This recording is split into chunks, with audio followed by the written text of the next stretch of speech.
નમસ્કાર, સ્વાગત છે તમારું અમારી ચેનલમાં। ઘરમાં ગરીબી લાવે છે આ 7 કુટેવો। કોઈ ધનથી ગરીબ હોય છે અને કોઈ ઘરથી। વાસ્તુશાસ્ત્ર અને જ્યોતિષશાસ્ત્રમાં બતાવવામાં આવ્યું છે કે તમારી અમુક ખરાબ ટેવો પણ તમને ગરીબ બનાવી શકે છે। જો કે ભૌતિક જીવનમાં જે પૈસાનો યોગ્ય ઉપયોગ કરે છે તે અમીર રહે છે। આજે અમે તમને વાસ્તુ અને જ્યોતિષના આધારે કેટલીક બાબતો જણાવી રહ્યા છીએ જેને ધ્યાનમાં રાખવી જોઈએ। જો તમને આવી આદત હોય તો તેને બદલી નાખજો। આવો જાણીએ ગરીબ બનાવનાર આદતો વિશે। તો આદત નંબર 1, સવારે મોડું જાગવું।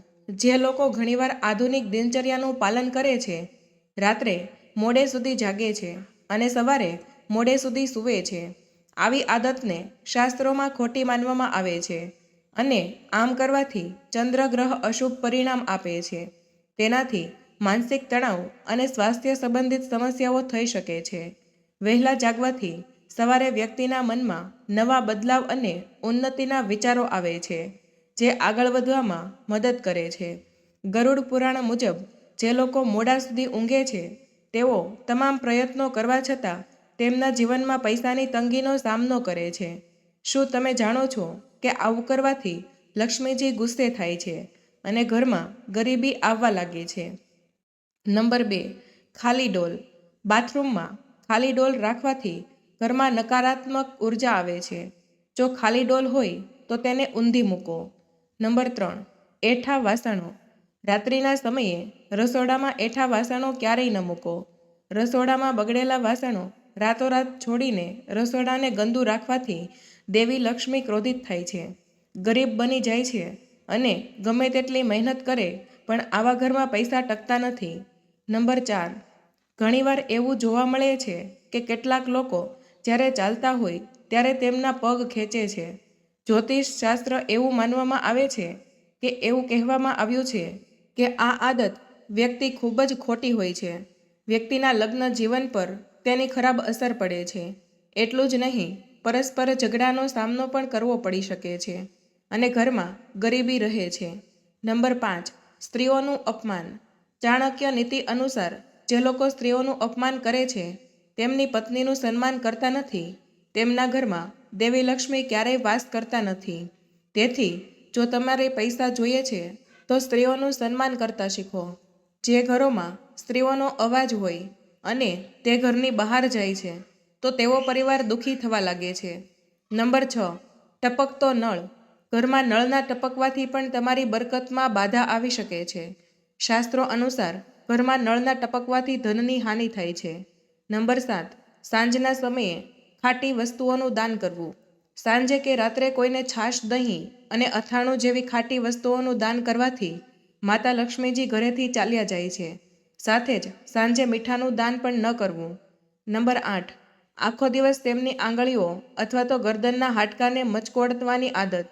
માન્યતા મુજબ આ લક્ષણોને ખોડલે કહેવામાં આવે છે। એવું કહેવાય છે કે આયુષ્ય ઘટાડે છે, તે ગરીબી પણ વધારે છે। નંબર 8, દુર્વ્યવહાર। જે લોકો તેઓ ખરાબ શબ્દોનો ઉપયોગ કરે છે અને બીજાનું અપમાન કરે છે, તેમની પાસે પૈસા પણ નથી ટકતા। જે લોકો બીજાનું અપમાન કરે છે, ભલે તેઓ અમીર હોય, અપમાન ન કરવું જોઈએ। થાળીમાં ભોજન છોડવું એ ભગવાનનું અપમાન માનવામાં આવે છે। આથી થાળીમાં એટલું જ લો કે જેટલું તમે ખાઈ શકો। બિનજરૂરી ભોજન જો તમે છોડો છો તો તમારે ગરીબીનો સામનો કરવો પડશે। આ કૃત્યથી દેવી લક્ષ્મી ક્રોધિત થાય છે। નંબર 10, વડીલોનું અપમાન। શાસ્ત્રો અને પુરાણોમાં ઉલ્લેખ છે કે જે ઘરોમાં વડીલોનું સન્માન કરવામાં આવતું નથી ત્યાં દેવી લક્ષ્મી ક્યારેય પણ રહેતા નથી, કારણ કે વડીલોને ગુરુનું સ્વરૂપ માનવામાં આવે છે, જેમાં ભગવાન વિષ્ણુનો વાસ હોવાનું માનવામાં આવે છે। વડીલોનું સન્માન કરવાથી દેવી દેવતાઓ પ્રસન્ન થાય છે। નંબર 11, હાથમાં મીઠું આપવું। એવું માનવામાં આવે છે કે મીઠું ઘરની નકારાત્મક ઉર્જાને શોષી લે છે। જો તમે કોઈને મીઠું આપી રહ્યા હો તો તમારે હાથમાં મીઠું ન આપવું જોઈએ। જ્યોતિષશાસ્ત્રમાં આવું કરવું શુભ માનવામાં આવતું નથી, એટલા માટે જ્યારે પણ તમે કોઈને મીઠું આપો તો તે શુભ માનવામાં આવતું નથી। જો તમે મીઠું આપો છો તો તેને વાસણમાં રાખ્યા પછી જ આપો। નંબર 12, નશો। નશો કરનાર વ્યક્તિના ઘરમાં ક્યારેય દેવી લક્ષ્મી નથી હોતી, ગરીબી કાયમ રહે છે। વ્યસન દવાઓ વ્યસનનું આયુષ્ય ઘટાડે છે અને માદક દ્રવ્યોનું સેવન રાહુનો નાશ કરે છે. તેની વિપરીત અસર પણ થાય છે. નંબર 13, એઠી થાળી છોડી દેવી. ભોજન ખાધા પછી એઠી થાળી છોડી દેવી એ પણ સારી આદત નથી. આવી વ્યક્તિને ક્યારેય સફળતા મળતી નથી. કહ્યું કે જમ્યા પછી એઠા વાસણને યોગ્ય જગ્યાએ રાખવામાં આવે તો શનિ ચંદ્રના દોષ દૂર થાય છે અને સાથે જ દેવી લક્ષ્મીની પ્રસન્નતા પણ પ્રાપ્ત થાય છે. નંબર 14, સાફ સફાઈ. ઘરની સફાઈ સાથે બાથરૂમ પણ ખૂબ જ મહત્વપૂર્ણ છે. ઘણીવાર લોકો સ્નાન કર્યા પછી બાથરૂમને ગંદુ છોડી દે છે. આમ કરવાથી ચંદ્રમાનું અશુભ પરિણામ મળે છે. નંબર 15, અવ્યવસ્થિત પથારી. જો પથારી વ્યવસ્થિત ન હોય તો તે વ્યક્તિની દિનચર્યા પણ અસર કરે છે અને તેના સ્વાસ્થ્ય પર પણ અસર કરે છે અને આમ કરવાથી નકારાત્મક ઉર્જા પણ ઘરમાં રહે છે. નંબર 16, બૂમો પાડવી. વ્યક્તિએ ક્યારેય પણ મોટા અવાજે બૂમો ન પાડવી અને પોતાનો ગુસ્સો શાંત રાખવો જોઈએ. બૂમો પાડવાથી અને મોટેથી બોલવાથી શનિની અશુભ અસર થાય છે. એટલા માટે તમારે શાંત રહીને તમારું કામ પૂર્ણ કરવું જોઈએ અને નકામી વસ્તુઓથી દૂર રહેવું જોઈએ. આમ કરવાથી શનિદેવ તમારા પર પ્રસન્ન રહે છે. નંબર 17, ગંદા કપડાં પહેરવા.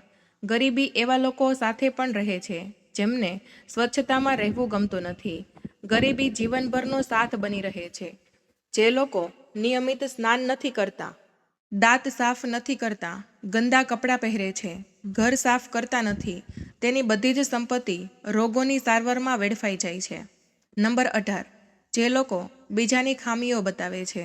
ગરુડ પુરાણ મુજબ જે લોકો સ્વભાવે ટીકા કરતા હોય છે, એટલે કે તેઓ હંમેશા બીજાની ખામીઓ બતાવે છે અને બીજા વિશે ખરાબ બોલે છે.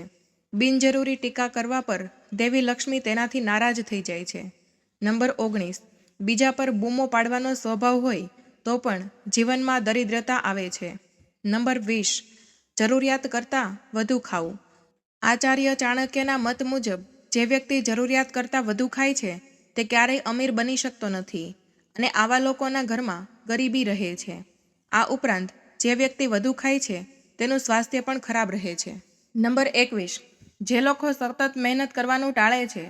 જો કોઈ વ્યક્તિ સખત મહેનત કરવાનું ટાળે છે અને સોંપાયેલું કાર્ય યોગ્ય રીતે ન કરે તો દેવી લક્ષ્મી તેનાથી ગુસ્સે થઈ જાય છે. ગરુડ પુરાણમાં લોકોને આ સ્વભાવથી બચવાની સલાહ આપવામાં આવી છે. તે જ ગરુડ પુરાણમાં જે વ્યક્તિ વધારે ખાય છે તેને પણ ગરીબીનું કારણ માનવામાં આવ્યું છે, કારણ કે તેના જીવનમાં આળસ વધે છે. નંબર 22, નખને મોંથી ચાવવા.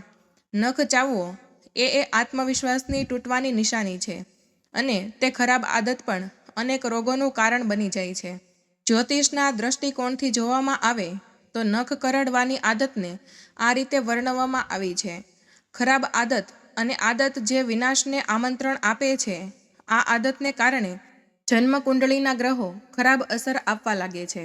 તેથી આવી આદતોથી હંમેશા બચવું જોઈએ. નંબર 23, વ્યક્તિએ હંમેશા મીઠા શબ્દ બોલવા જોઈએ. કડવા શબ્દ બોલનાર વ્યક્તિને કોઈને પસંદ નથી આવતી.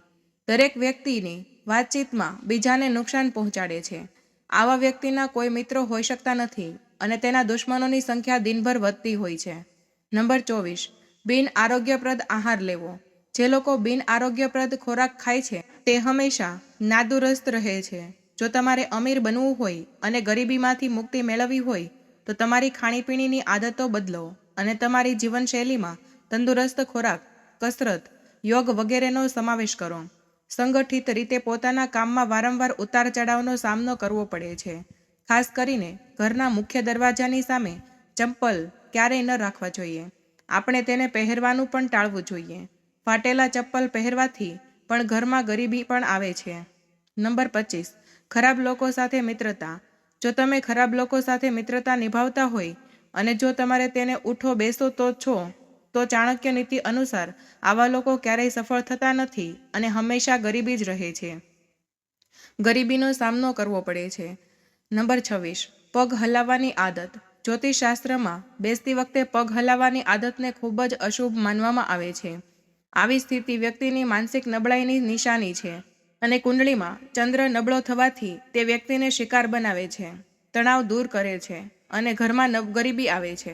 નંબર 27, પશુ પક્ષીઓ પ્રાણીઓ ખોરાક આપતા નથી. પ્રાણીઓ, પક્ષીઓ અને અનાજ વગરના પ્રાણીઓને ખોરાક ખવડાવવાથી વ્યક્તિને ઘણું પુણ્ય મળે છે, જેના કારણે કુંડળીના અશુભ ગ્રહો પણ શુભ થવા લાગે છે. ખાસ કરીને બુધ ગ્રહ બળવાન બને છે અને તે કારકિર્દીમાં આવતા અવરોધો દૂર કરે છે. નંબર 28, લોભની લાગણી હોવી. વડીલોએ હંમેશા લોભ સામે સલાહ આપી છે. તેને અનિષ્ટનું નામ આપવામાં આવ્યું છે. તેથી જ લોકોએ તેનાથી દૂર રહેવું જોઈએ. તે બને તેટલું દુષ્ટ. લોભ સુખી કુટુંબ અને જીવનનો પણ નાશ કરે છે. લોભી વ્યક્તિ ખોટો માર્ગ અપનાવવા લાગે છે. આવા લોકો ક્યારેય સુખી જીવન જીવતા નથી. નંબર 29, તિજોરી પાસે સાવરણી ન રાખવી અથવા અલમારી જેવા પૈસા અને ઘરેણું રાખવામાં આવે છે. ઘરમાં લોકર એવી રીતે રાખો કે તે ઘરની ઉત્તર દિશામાં ખુલે. લોકરમાં કુબેરની તસવીર રાખવાથી ઘરમાં સૌભાગ્ય આવે છે, સમૃદ્ધિ આવે છે. ઘણી વખત લોકો અલમારીમાં ચાવી ટીંગાવી દેતા હોય છે. આવું ન કરવું જોઈએ. આવું કરવાથી ધનની હાનિ થાય છે. જો તમે ઘરની સીડીઓ નીચે તિજોરી રાખતા હોય તો અલમારી જેમાં પૈસા રાખવામાં આવ્યા હોય તો તેને કાઢી નાખજો, જે અશુભ માનવામાં આવે છે. નંબર 30, ઘરમાં તૂટેલા વાસણો. તૂટેલા વાસણોમાં અન્ન ન ખાવું જોઈએ. જમતી વખતે એક પંક્તિમાં બેસીને બધાની સાથે એક જમવું જોઈએ, નહીં તો ઘરમાં ગરીબી રહે છે. નંબર 31, ભોજનનો અનાદર. કાચો કે પાકો જે ખોરાકનો અનાદર કરે છે તે દરિદ્રતાને પોતાની પાસે આમંત્રણ કરે છે. જે ઘરમાં મૃતદેહ એક દિવસ કરતાં વધુ સમય માટે રહે છે, જ્યાં અન્ય રાક્ષસો પણ દરિદ્રતાની સાથે રહેવા લાગે છે. નંબર 32, જેમના ઘરેના દ્વારથી ગાય ભેંસ પ્રાણીઓ જેમ કે ઘોડો, કૂતરો વગેરે ભૂખ્યા અને તરસ્યા પાછા ફરે છે, તેના ઘરમાં ગરીબ રહે છે. તો મિત્રો, આ સાથે આપણો આજનો વિડીયો અહીંયા પૂર્ણ કરીએ છીએ. જો તમને આ વિડીયો પસંદ આવ્યો હોય તો એકવાર કમેન્ટ બોક્સમાં જરૂર જણાવી દેજો અને અમારી ચેનલને સબસ્ક્રાઈબ કરવાનું ભૂલશો નહીં. વિડીયોને લાઇક કરી દેજો અને તમારા મિત્રો સાથે શેર પણ કરી દેજો. મળીએ એક નવી માહિતી સાથે. ત્યાં સુધી બધાને જય શ્રી કૃષ્ણ. ધન્યવાદ.